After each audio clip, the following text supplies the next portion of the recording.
ஏக்கா, எனக்கு என்னமோ இந்த திருட்டு பைய வீட்டுக்கு போற மாதிரியே தெரியல. ஆமாண்டி மினி, இவன் ஏன்டி இப்படி காடு கரையெல்லாம் சுத்திட்டு வரான்? அதானே, அவன் தான் சுத்துறான்னா நம்மளும் தேவையில்லாம பைத்தியக்காரியோ மாரி அவன் பின்னாடி சுத்திக்கிட்டுல இருக்கான். அது இல்லடி மினி, அவன் வீட்டை எப்படியாவது கண்டுபிடிச்சிடலாமேன்னு வந்தா. போறான் போறான் படுவாவி, எங்க போறானே தெரியலையேட்டி. ஒருவேளை வேற எங்கேயும் திருட போறவனா இருக்குமோ? அதான் இப்படி பொடி நடையா போயிட்டு இருக்கான் போலக்கா.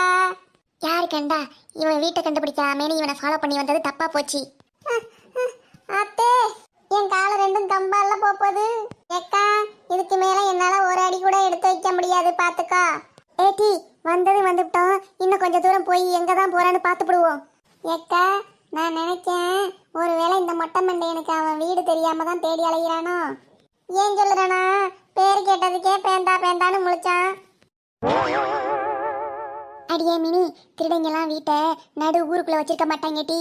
எங்கேயாவது ஊருக்கு ஒதுக்குப்புறமா தான் டி இருக்கும். இந்த மொட்டை மட்டையை அப்படி எங்க தான் வீட்டை கட்டி வச்சிருக்கான்னு போய் பாத்துருவோம் டி. ஆமா, நம்ம எங்க யார பார்க்க போயிட்டு இருக்கோம்?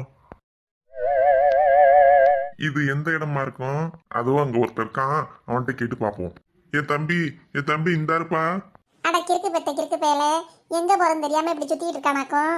உன்னை தேடி நான் ஊரெல்லாம் சுத்திட்டு இருக்கேன். பைப்ல என்ன பண்றாங்க? என்ன கண்ணாயிரம் என்ன இங்க என்ன பண்ணிக்கிட்டு இருக்கிறீரு? என்னது கண்ணாயிரமா? நம்ம கிட்ட கருப்பையன்ல சொன்னா இந்த எடுபட்ட பைய. ஏட்டி, திருடங்க எல்லாம் இப்படித்தான் ஊருக்கு ஒரு பேரா மாத்திக்கிட்டே இருப்பாங்க. இப்படியே ஏதாவது சொல்லி என் வாயை அடைச்சு புடுக்கா. சரி சரி, உன் தவளை வாயை கொஞ்சம் மூடு, அவங்க என்ன பேசிக்கிறாங்கிறத கேட்போம். யாருப்பா தம்பி நீ? உனக்கு எப்படி என் பேரு தெரியும்? நான் யாரு என்னங்கிறத பிறகு சொல்லுறேன். வா நம்ம வீட்டுக்கு போவோம். ரொம்ப நிறையா உன்னைய பெரியப்பாவும் அப்பத்தாவும் தேடிக்கிட்டு கிடக்காவோ. உன்னைய வெளில அடிச்சுட்டு போயிட்டோ என்ன ஒன்று பயந்து கிடக்காவோ. அடியே மினி, 2 பேரும் வீட்டுக்கு போறதா பேசிக்கிறானு ஓட்டி. இப்ப எப்படியும் வீட்டை கண்டுபிடிச்சிடலாம்.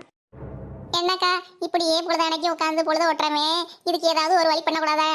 அதுக்கு நான் என்ன பண்ண முடியும்? உனக்கு வேலை பார்க்க ரொம்ப ஆசையா இருந்துச்சுன்னா சொல்லு. என் விட்டு பரணி மேலே கலக்கிற பாத்திரத்தெல்லாம் இறக்கி போடுறேன். எல்லாத்தையும் விலக்கி போட்டு எனக்கும் பொங்க வேலை முடிஞ்சாப்புல இருக்கும். அப்படி சொல்லு நானா, பொங்க வேலை பார்க்கறதுக்கெல்லாம் பாத்திரம் இன்னும் வச்சிருக்கியாக்கும். ஏண்டி அப்படி சொல்லுறவ? அது ஒண்ணு இல்லக்கா, என் முட்டு பாத்திரமெல்லாம் பாலா போனா புயல்ல அடிச்சிட்டு போயிட்டு அதுக்கு சொல்ல வந்தேன். ஏட்டி, கண்ணு வைக்காதட்டி. ஏதோ பரணியில போட்டதுனால அம்புட்டு ஜாமானும் தப்பிச்சுக்கிட்டு. அப்படின்னா சரி, ஒரு 2000 ரூபாய் எடுத்து வெட்டுறது. ஆத்தி, என்னடி 2000 ரூபாய் கேட்கறவ? அதானே, இவ விளக்குற விளக்குக்கு 2000 ரூபா கேட்கதாக்கும். இந்த வந்துட்டாருல அருணாள்ட ஆறுமுகம், பாத்திரத்தெல்லாம் அள்ளி அவர்கிட்ட போடு. பல பலான்னு பாத்திர கடையில மின்ற மாரி பளிச்சுன்னு விளக்கி வச்சு விடுவாரு. ஏட்டி, என்னையாட்டி அம்புட்டு பாத்திரத்தையும் வளர்க்க சொல்லுறவ? பிறகு நாங்க வளர்க்கறத மட்டும் நக்கல் பண்றீராக்கும். என்ன இங்க ஒரே வாக்குவாதமா கிடக்கு? வந்துட்டியாடி? அதானே பார்த்தேன், எங்க இன்னும் நெருப்பு குச்சியை காணுமேனு. பேயண்ண, நீ நெருப்பு குச்சி தீக்குச்சி எது வேணாலும் சொல்லிவிட்டு போ. எதுக்கும் அசல மாட்டான் இந்த நெட்டவள்ளி. ஏன் சொல்லுறானா, உன் மவன் அடி வாங்க முடியாது. அப்படித்தானே அடி நெட்டவள்ளி? ஏட்டி, அம்புட்டு தைரியமானவனு சொல்லுவேன்னு பார்த்தா அடி வாங்க பயந்து கிடக்குற நல்லடி சொல்லிவிட்ட. அப்ப தீக்குச்சி மண்டையாயி என் மவனுக்கு பயப்பட மாட்டா, அப்படித்தானே டி?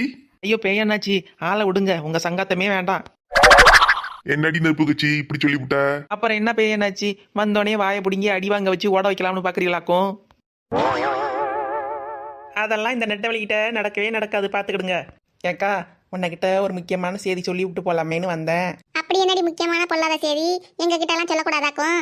அது ஒன்றும் இல்லடி கோமதி, இந்த புயல் வெள்ளத்துல எல்லாம் போட்டு பண்ட மாத்திரமெல்லாம் அடிச்சுட்டு போயிடுச்சுல, அதுக்கு என்னவோ நிவாரண பொருள்லாம் தரவலாம். ஏட்டி நெட்டு, அப்ப என்னோட மிக்ஸி கிரைண்டர்லாம் போனிச்சேடி, அதெல்லாம் திருப்பி கொடுத்துருவோளா? அதெல்லாம் கொடுப்போடி, நல்லா கொடுப்போவா, போய் வாங்கிட்டு வாங்க போங்க. ஏட்டி, இதை முன்னமே சொல்லக்கூடாது. வந்து நின்று நல்லா கதை அளந்துட்டு நிக்கிறவ. வாங்கடி, வெரசா ஓடுவோம். பிறகு நமக்கு கிடைக்காம போயிட போகுது. ஐயோ, என்னென்ன கொடுக்க போறோம்னு தெரியலையே. சட்டுன்னு ஓடி போய் எல்லாத்தையும் வாங்கிடணும். ஐயோ பையன, இப்படி உட்காந்து வேடிக்கை பாக்குறீரே, அங்கிட்டு வந்து எங்களுக்கு கொடுக்குற பொருளை வாங்கி தந்து உதவி செய்யக்கூடாது? ஆமாண்டி, அங்க கொடுக்குற பொருளுக்கு நான் மட்டும் வந்தா பத்தாது, என் கூட்டமே வரணும். எல்லாரையும் கூட்டிட்டு வரட்டா? ஆத்தி, ஆள விடுறா சாமி. ஏட்டி, என்னங்க டீ நிவாரண பொருள் கொடுக்குறவன்னு சொன்னியே, ஒரு ஈ காக்கையும் காணும். ஆத்தி, அம்புட்டையும் கொடுத்துட்டு போயிட்டாவளா? நம்மளுக்கு ஒன்றும் கிடைக்காதா? அதானே, ஒரு பெயர் பைக்கையும் ஞானும் நம்ம பாட்டுக்கு இடுப்பளவு தண்ணியில வந்து நிக்கிறோம். அடி நெட்டவள்ளி, நீ சரியாதான் பாத்தியா இல்ல கண்டதையும் பார்த்துட்டு எங்கள்கிட்ட வந்து உளறி அடி? அடிங்க ஒப்பரான சத்தியமா சொல்லுறேன்டி, இங்க தாண்டி கொடுத்துக்கிட்டு இருந்தவா உங்கள்கிட்ட வந்து சொல்லிட்டு வரதுக்காட்டி ஒருத்தனையும் காணுமுட்டி. சரிடி, வந்தது வந்துவிட்டோம். இன்னும் கொஞ்சம் தூரம் போய் எங்கேயும் கொடுக்குறவளான்னு ஒரு 8 பார்த்துட்டு போயிடுவோம் டி. எல்லாரும் பத்திரமா ஒருத்தர் கையை ஒருத்தர் பிடிச்சிங்கட்டி. என்னத்துக்கு உளுந்தா இல்ல மொத்தமா போய் சேரத்துக்கா? அடி எடுபட்ட சிரிக்கி, கொஞ்சம் வாயை மூடுட்டி. எந்த நேரத்துல என்ன பேச்சு பேசுறா பாரு. பிறகு என்ன, நீ மட்டும் உளுந்து விட்டியனா உன்னை இழுக்கிறோம்னு எல்லாரும் சரிஞ்சிருவோம். அப்புறம் என்ன, எல்லாம் ஒன்னா போய் சேர வேண்டியதான். ஆத்தி என்னடி இப்படி கூட்டியாந்து கொலை பண்ண பாக்குறீங்க? எனக்கு நிவாரண பொருளும் வேணாம் ஒண்ணு வேணாம், ஆளை விட்டுக்கட்டி. என்ன வாங்கினே நிக்கிறீங்க? நிவாரண பொருளாம் வாங்கலையாக்கும்? இந்தாங்க, ஆளுக்கு ஒரு பாயும் 2 கிலோ அரிசி இருக்கு, இதை பிடிங்க. அட, இதை வாங்க தான் இம்புட்டு தூரம் வந்தமாக்கும். அடிச்ச வெள்ளத்துல எம்புட்டு சாம அத்தனையும் போயிடுச்சு. இவங்க என்னன்னா வெறும் பாயை கொடுத்து ஏமாத்துறாங்களே. இந்தாப்பா தம்பி, இந்த வெள்ளத்துலயும் தண்ணிலையும் இந்த பாயையும் உளுத்து போன அரிசியும் கொடுக்க வாப்பா கூப்பிட்டிய. அதானே, நல்ல நாக்கப்படுங்கிற மாரி கேளுக்கா அந்த மனுஷனை. ஏக்கா, இதாச்சும் கிடைச்சிட்டேன்னு மனசை தேத்திங்க. இன்னும் கொஞ்சம் நேரம் கழிச்சு வந்திருந்தீங்க, இதுவும் கிடைச்சிருக்காது பாத்துக்கிடுங்க. ஏக்கா இவன்கிட்ட பேசி ஒரு பிரச்சனையும் கிடையாது. நம்ம எங்க பேசுறோமோ அங்க பேசிக்குவோம். ஆமாண்டி நெட்டவள்ளி, கிடைக்கிறத வாங்கிட்டு போவோம், பிறகு பாத்துக்குவோம்.